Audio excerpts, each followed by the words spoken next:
This is the Conservative American Message, hosted by the one and only Cam Lau.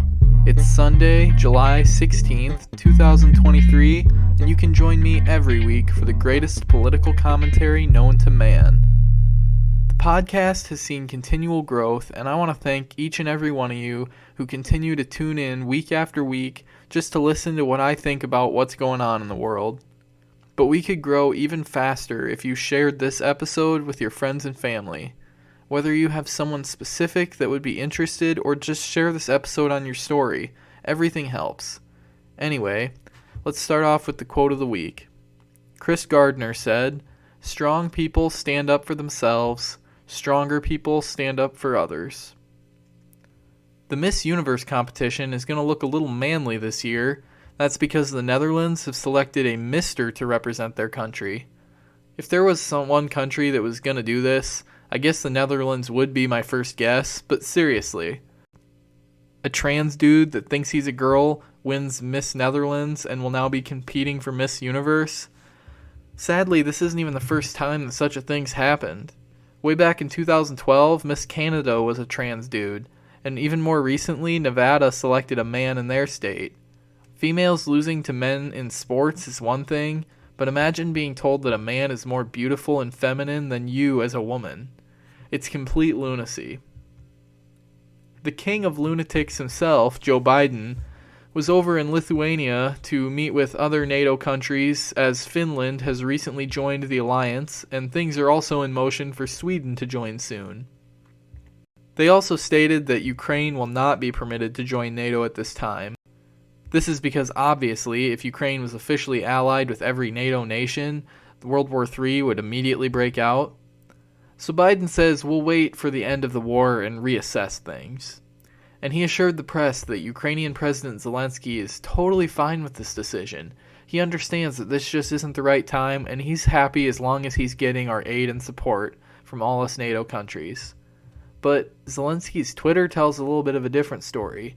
He's posted several times about his disappointment in the lack of commitment by NATO to accept Ukraine and calling their uncertainty weakness. But I don't think NATO is even worth our time as Americans. The United States spends over 10 times what any other country does on NATO defenses, and for what return? Our so-called allies are just feeding off of the teat of Lady Liberty. Some of these countries aren't even democratic and free like they claim to be. The president of Turkey seizes more power the longer he remains in office and is essentially a dictator at this point. The EU has declared that Hungary is no longer considered a democracy, and in Poland, human rights have been decreasing as the government moves in a more authoritarian direction, following in the footsteps of Hungary and Turkey. So why is the United States spending your tax dollars to protect European dictators? Why are we dumping money into the corrupt nation of Ukraine? Well, there are thousands of conspiracy theories about all of this, but I can tell you one thing for sure. Some of them are true. This is your weekly reminder to follow the Conservative American Message on Facebook, Instagram, Twitter, Truth Social, all of it. There's a link tree in the description of this episode where you can find everything. Sound of Freedom is the new movie about the real-life experiences of Tim Ballard as he has fought against child exploitation and sex trafficking through his organization, Operation Underground Railroad. I've not yet seen the movie, but I'm definitely planning to see it. Tim Ballard is a person that I've followed for a while, and I know he's done incredible work to stop some of the most unthinkable things that are happening in this world. Unfortunately, some of the very pedophiles that he's fighting against are lurking in the shadows and clearly among the Hollywood elite. The script for this movie was written back in 2015, and the movie was done being produced in 2018 by a Fox-affiliated studio.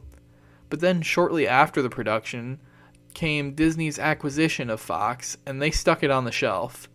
For some reason, the executives at Disney did not want to shed light on the horrors of child sex trafficking. For years, the producers fought to buy the rights back of the film so they could release it themselves. And finally, Angel Studios, who is known for producing The Chosen and many other titles, they obtained the rights and released it last weekend for the 4th of July. But Disney made a huge mistake. As a result, Sound of Freedom was a massive hit at the box office, while Disney's new Indiana Jones suffered a little bit. And don't get me wrong, I loved Indiana Jones and the Dial of Destiny.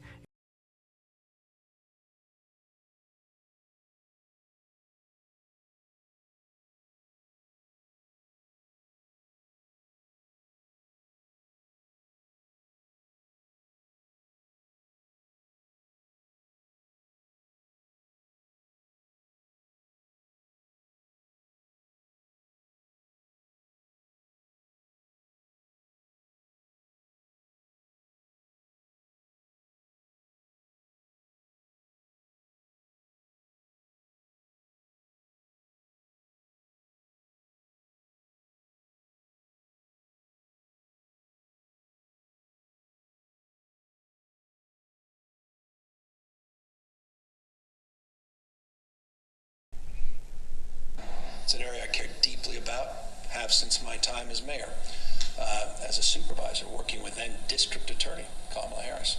I appreciate Shannon Grove's efforts on this, and wanted to make sure she knew that today. And we'll be following up, and we'll have more to say about that very shortly.